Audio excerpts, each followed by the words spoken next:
तर गाईज, मी Gauri, welcome back with me. तर आज माझ्या आईने मस्त थंड थंड ताक आणलेलं आहे आणि मी असं ठरवलं आहे की मी याच्यात मठ्ठा करणार आहे. सो मी एक ग्लासमध्ये ताक घेतलेलं आहे माझ्यापुरतंच. त्यामध्ये मी अगोदरच साखर विरघळायला टाकलेली आहे. त्यामध्ये मी अगोदरच 1-2 क्यूब आईसचे टाकलेले आहेत. सो आता मी त्यामध्ये हे पावडर टाकणार आहे. हे पावडर, या पावडरमध्ये संबार, जिरं आणि शोप आहे. सो मी हे टाकणार आहे आता यामध्ये. ओके, थोडंसंच टाकणार आहे बिकॉज मी पहिल्यांदा बनवत आहे. सो मला चव माहिती नसणार आहे. सो आता मी हे मिक्स करत आहे. Mix and mix and mix. आता मी यामध्ये चवीनुसार मीठ घालणार आहे. काळं मीठ माझ्याकडे सध्या नाही आहे, सो मी फक्त हे साधं मीठ घालणार आहे.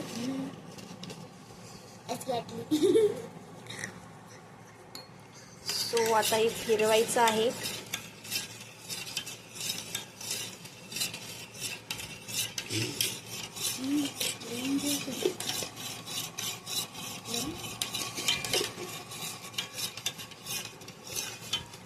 सो आता मी हे छान असं चमच्याने फिरवलेलं आहे आणि हे बघा गाईस, असं छानसा असा थोड्याच अधिक छोट्याच मिनिटामध्ये मठ्ठा तयार झालेला आहे.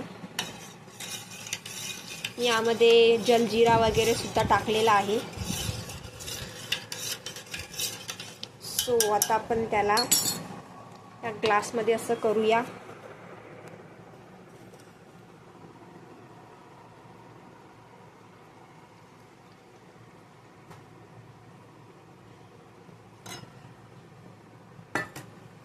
या ग्लासमधून परत आपण या गंजामध्ये टाकूया. परत आपण याला 2-3 वेळा करूया. त्यामुळे हा मस्त स्मॅश होणार. म्हणजे हा पूर्ण असा त्यामधलं जे आपण इन्ग्रेडियंट टाकलेलं आहे ते इन्ग्रेडियंट हे त्याच्यामध्ये डिसॉल्व्ह होणार आणि हा सुंदर असा मठ्ठा आपला तयार झालेला आहे. So bye bye guys. तर गाईज, मी Gauri, welcome back with me.